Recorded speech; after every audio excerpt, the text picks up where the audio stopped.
네, 이어서 미국과 일본의 리더십 교체기를 맞아서 우리의 외교 전략을 짚어보겠습니다. 먼저 미국 대선과 관련해서 주요 이슈를 저희가 영상으로 먼저 정리해 봤습니다.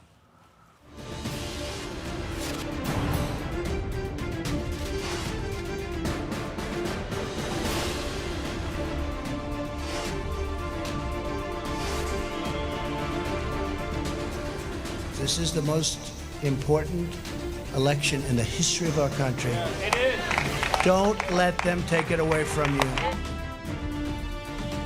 If you entrust me with the presidency, I will draw on the best of us, not the worst. I'll be an ally of the light, not the darkness.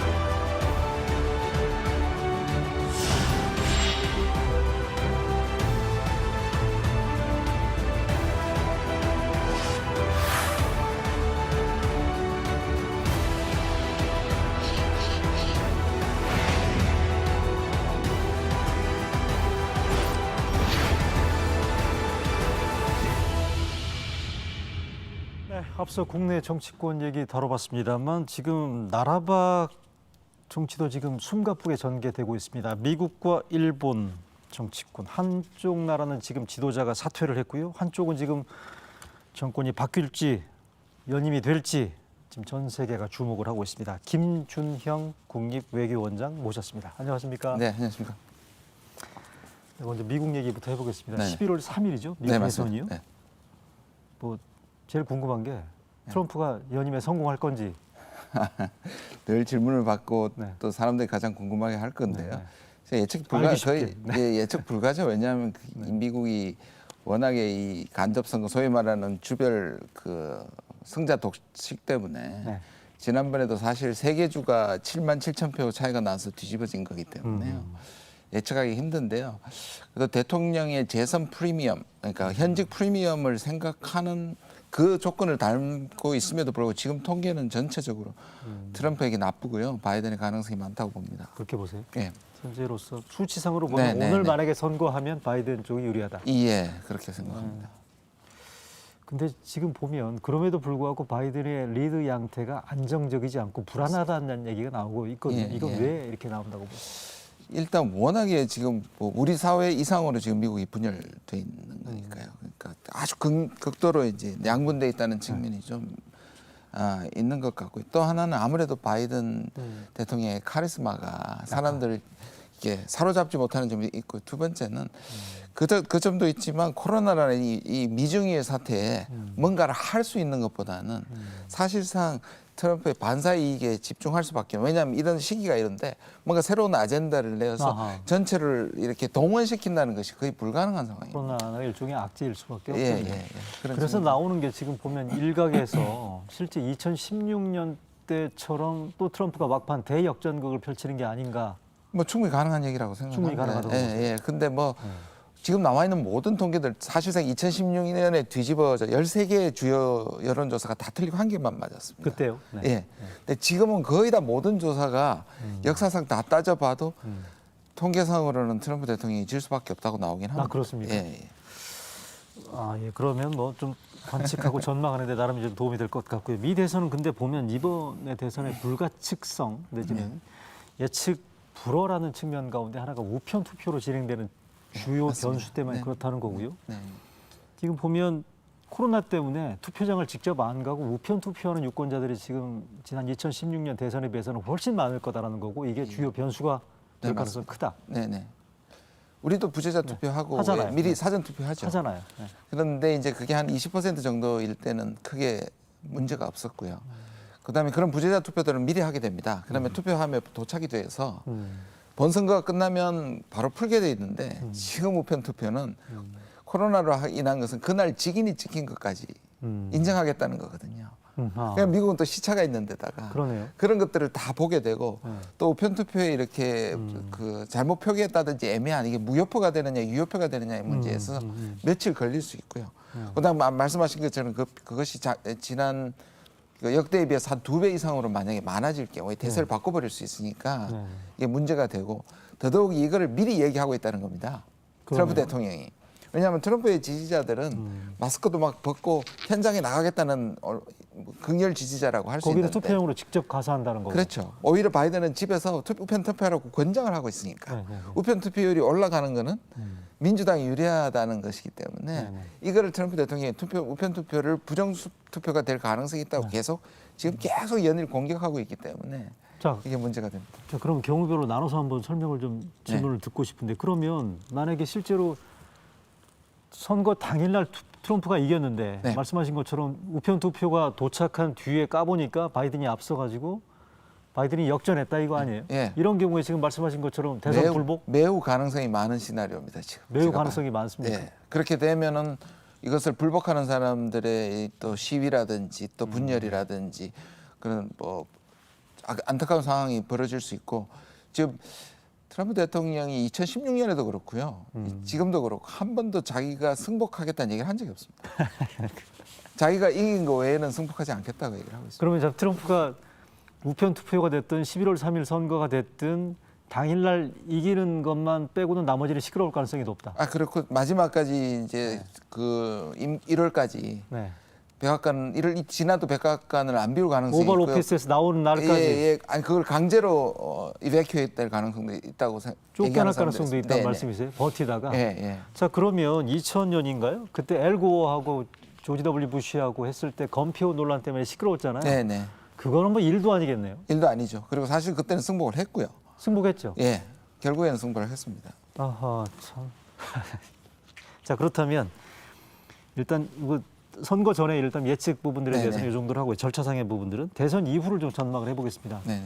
누가 되는 게 한미 관계, 북미 관계, 동북아 구조 이런 부분들에 조금 우호적으로 현재의 안정성을 유지할 수 있는 건지. 장단점이 있고 각 이슈에서 장단점이 다 있습니다. 그렇죠. 했는데 네. 크게 보면 그리고 분석가들의 얘기는 동맹 쪽은 바이든이 유리할 것이고 대북 관계 쪽은 트럼프가 유리할 것이다. 이렇게 보는 게 이제 대체적. 잠깐만요. 동맹 관계는 바이든. 한미 동맹은 바이든이 나을 것이 좀 나아질 것이고 그다음에 이제 대북 관계는 북미 관계는 아무래도 트럼프가 좀 더 나을 것이다는 게 전체적인 건 제가 보기엔 이 양쪽에도 다 플러스 마이너스가 있다고 생각합니다. 그렇게 보십니까? 예. 자, 정리하자면 트럼프가 되면 대북 관계 부분들에 대한 계속성 조금 더 긍정적일 것이다. 그런 부분들이 좀 계속 유지될 가능성이 높다는 거고 한미 동맹 부분들에 있어서는 바이든이 되게 되면 이를테면 방위비 협상에도 영향을 미칠 수 있겠네요. 일단 지금 동맹 관계를 아주 망가뜨렸다고 얘기하는 것이 바이든 쪽이고요. 실질적으로도 동맹 바이든은 관계를 트럼프가 동맹 관계를 망가뜨렸다라고 네, 주장하고 왜냐하면 그동안에 상호적이고 평등하기보다는 뭔가 아까 말씀하신 주둔 부담금을 적게 내고 이용한다는 식으로 프레임을 짰기 때문에 트럼프 그랬죠. 대통령이 네네. 그래서 뭐라고까지 얘기하냐면 한미 동맹에서 보호비 갈취라는 말을 썼습니다. 그러니까 마치 조포 리더십에서 내가 보호해 줄 테니까 북한으로부터 중국으로부터 보호해 줄 테니까 보호비를 내라. 이걸 분담금이라고 했다고 얘기하거든요. 조폭이 업소들을 보호해 이걸 주는 보호비죠. 대가를. 정확하게 보호비 갈취라고 얘기를 하고 있습니다. 그럼 여기서 조폭이라는 거는 미국이고 예. 보호비를 내는 쪽은 우방들이고. 네, 그게 이제 제가 말씀드리는 게 아니고 이제 미국 민주당에서 얘기를 하는데요. 예. 그래서 되게만 되면 자기 되는 이후부터 동맹 관계를 다 회복할 것이다. 이게 지금 큰 공약 중에 하나입니다. 경제 문제는 어떻습니까? 바이든이 되게 되면 보호무역주의 회귀 가능성 등등에 대한 논란이 꽤 있거든요. 네, 그 조금 과장된 것 같고요. 이제 그런가요? 미국 전체가 경제가 힘들고 지금 이렇다 보니 아무래도 움츠려들 것이고 과거와 같이 그러한 자유무역에 대해서 적극적이지 않을 수는 있지만 아하. 트럼프처럼 뭐 관세 전쟁을 한다든지 뭐 그런 정도의 보호무역 기조는 아무래도 전체적으로 약해질 그렇게 것이라고 보십니까? 봅니다. 네네. 아, 이건 어떻습니까? 만약에 지금 그 원장님께서 교수님께서 모두의 지금 바이든의 가능성이 높다라고 말씀하셨기 때문에 바이든 당선을 전제로 해서 말씀하신 것처럼 한미 동맹 부분들에 대해서는 개선될 여지가 크다는 거고 네네. 다만 북미 관계에 대해서는 좀 악화될 가능성이 높다라는 이런 부분들입니다. 예, 일단 전체적으로는 그런 의견이 우세합니다. 왜냐하면 트럼프 대통령이 뭔가를 이뤘다면 다시 말해서 네네. 영변 같은 것들을 폐쇄를 시켰다면 하노이에서 그렇다면 실질적으로 한 일이 있지 않습니까? 그러면 거기에서 뭔가 비판적이라도 이어질 텐데 트럼프 대통령이 만나기만 하고 쇼만 하고 이 민주당의 얘기입니다. 네네. 이벤트를 3번이나 만났지만 아무것도 이루어진 게 없기 때문에 이걸 전면적으로 재검토해야 된다는 게 이제 바이든. 미국에 그렇다면 그리고 북한에 대해서 인권 문제를 더 심각하게 다루게 되면 이게 이제 민주당의 정강 정책이기 때문에 그러네요. 그런 점에서 북한을 더 옥죄할 수 있는 거죠. 트럼프 대통령은 철저하게 비즈니스였기 때문에 그 부분이 굉장히 약화됐단 말이에요. 그게 북한한테는 호재였습니다. 그러네요. 그리고 이제 바이든 같은 경우에는 이제 오바마 3기가 될 거라고 얘기하는 사람들이 꽤 많습니다. 그렇게 되면 전략적 인내였지 않습니까? 그렇죠. 말은 좋지만 8년 동안 아무것도 안 한 거거든요. 전략적 무시라는 무시가 말이 있었죠. 있었죠. 무시. 그러니까 네. 방벽만 오래 세우고 그리고 제재를 하되 실질적으로 만나지 않는 걸 얘기를 하고 있는데요. 그 부분에 대해서 다른 문제를 제기하는 사람들이 꽤 있습니다. 왜냐하면 북한이 그때와 일단 다르다. 핵을 가졌던 것이고 북한이 계속 두게 되면 핵물질을 생산하는 문제에 대해서 뭘 해야 된다는 얘기가 있고요. 그렇게 봤을 때 저는 저를 포함해서 몇 분들은 3기는 아닐 것이다. 우리가 미국을 설득함에 있어서 충분히 가능성이 있다고 오히려 긍정적이게 생각하는 사람들도 꽤 있습니다. 그 북미 관계에 대한 악화를 너무 크게 걱정할 필요는 없다는 네, 말씀. 네, 네, 네, 그렇죠. 그렇게 이해를 하면 되겠네요. 마지막 미국 관련해서 하나만 질문 더 드려볼게요. 트럼프 행정부 때 한미 관계, 북미 관계, 특히 한중 관계와 관련해서 얘기가 나오는 것 가운데 하나가 줄 서라는 거 아니겠어요? 예. 어떻게 될 것 같습니까? 바이든이 되면. 일단 미국 전체적으로 중국에 대한 뭐랄까요 불만이라든지 부정적 견해가 계속 높아지고 있고요. 거의 지금 70%에 해당하고 글로벌하게? 있습니다. 예. 그러니까 국민 여론이 그렇다면 네. 사실상 공화당이 되든 민주당이 되든 대중 때리기, 중국 때리기는 계속될 것이고요. 네. 지금도 보면은 누가 중국에서 더 터프한가를 오히려 내세울 정도로 더 강경한가를 내세울 정도이기 때문에 그 부분에 대해서는 확실히 미중의 경쟁이 격화가 되면 우리 구조상 경제적으로 군사적으로 서로 이렇게 영향을 받을 수밖에 없고 사실상 세계 전체가 미중 사이에서 편을 선택하는 구도로 갈 가능성은 저는 당분간 계속 되리라고 보는데 이제 방법론적에서 트럼프 대통령은 아예 중국에 대놓고 또는 그렇죠. 거기에 국방부의 강경파들은 여러 가지 안에 대해서 한국의 선택을 요구하고 있는데요. 제가 보기에는 그 부분에 대해서 일단 담론의 세기 자체는 굉장히 작아질 것이고요. 아까 하신 것처럼 이렇게 상호적이고 그런 평등한 동맹을 지향한다면 네. 사실상 여러 가지 협의를 할 것이기 때문에 전체적으로 구조적으로는 힘들겠지만 실질적으로 이렇게 대화하는 데서는 또 수월할 수 있다 저는 그렇게 생각합니다. 알겠습니다. 자, 미국 얘기 그 정도 하고 이번엔 일본으로 가보겠습니다. 자민당 총재 선거가 이번 주에 예정이 돼 있죠. 스가 선출은 거의 뭐 100% 네, 그럴 것 같습니다. 그렇게 된 걸로 네, 지금 봐야 되겠고요. 이 스가 총리가 만약에 선출이 되게 되면 지금 관심 중에 하나가 이 총리를 얼마나 할 건지. 왜냐하면 이게 지금 보궐선거라는 거 아니겠어요? 네, 그렇습니다. 일부에서는 뭐 중의원을 해산하고 장기 집권을 의도 꽤 할 거다 이런 관측들이 나오고 있거든요. 어떻게 보십니까?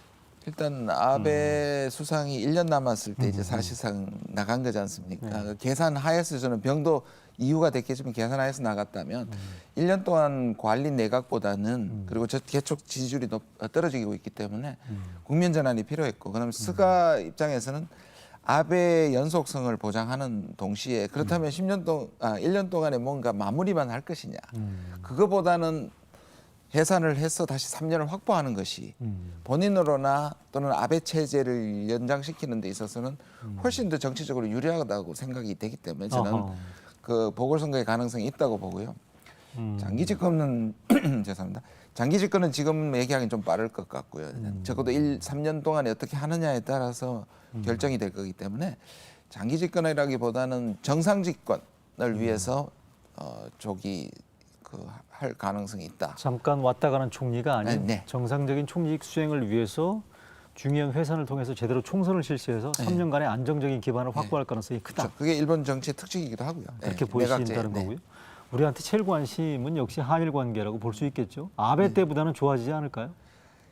저는 뭐 상대적으로 딱 두 사람만 놓고 보면 아베 때보다는 좀 나아질 가능성이 있다고 아하. 생각해요. 아베가 뱉은 말이 있고 사실상 최근에 이 외교는 굉장히 체면이라든지 자기 말한 거에 대해서 상당한 부담을 국내적으로 가지는 경향이 있습니다.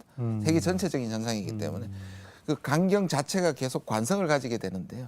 그래도 스가로 넘어가게 되면 뭔가 약간의 변화를 시도할 수 있는 정치적 부담이 좀 약해지는 측면이 있기 때문에 예를 들어서 한일 간에 아예 대화가 단절되어 있고 아베는 우리가 항복하기 전까지는 대화를 안 하겠다는 기조였는데 네. 원칙을 발표하면서도 대화는 시도할 수 있는 여지가 아베보다는 좀 더 있다고 볼 수 있습니다. 그나마 좀 나아 보인다. 네네. 그럼에도 불구하고 불구하고 표면적으로는 네네. 스가가 아베의 독트린을 아베의 정책 기조를 그대로 유지하겠다라는 얘기를 지금 공개적으로 천명하고 있다 보니 한일 관계의 뚜렷한 개선 가능성은 높지 않겠다라 이런 관측들도 예, 적지 저도 않거든요. 뭐 대체적으로 동의를 합니다. 아까 제가 그래서 이제 두 사람만 놓고 봤을 때는 것이고요.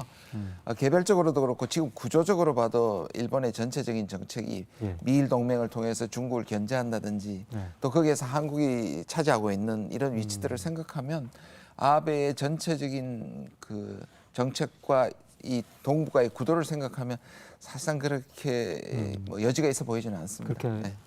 큰 기대를 하기는 쉽지 않다는 말씀이신 것 같은데 요 얘기 들었습니다. 스가가 한일 위안부 합의 윤병세 장관하고 고노 외상이었나요?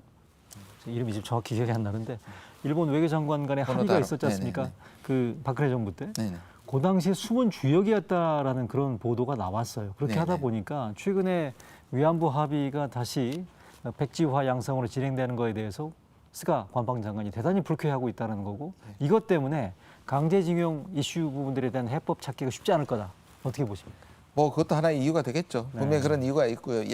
한일 위안부에 대해서는 일본의 공격 포인트니까요. 한국이 그것을 합의해놓고 공격 포인트가 크게 보면 두 개지 않습니까? 1965년에는 우리가 어겼다는 것이고 한일 위안부를 헌신 작전을 벌였다는 게 이제 그랬죠. 우리가 조약을 그냥 일방적으로 깨는 나라로 지금 프레임을 만들어서 하고 있으니까 네. 그 내부에서 말씀하신 것처럼 개인적인 이유까지 더해지기 때문에 그런 공격 포인트를 하겠지만 제가 말씀드린 여지의 부분 문이 꽉 닫혀 있는데 약간의 틈이 있다면 그나마 낫다. 우리 입장은 뭐냐면 일단 해결하기 위해서는 국장급 이상의 회의를 하자는 것이고 일본은 일단 우리가 잘못했다는 걸 인정해야지 실질적인 회담이 있다는 게 일본의 방안이었으니까 그 부분의 여지에 대한 것이고 그 부분의 여지도 쉽지는 않지만 아베보다는 상대적으로 조금 있을 것이라는 것이고요.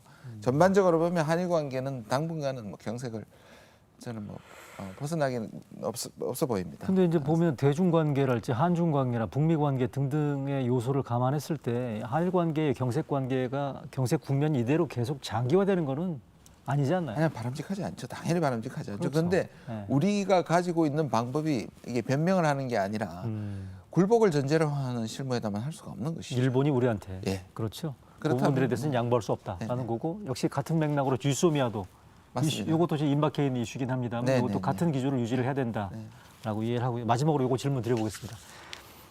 지금 트럼프 얘기도 했고요.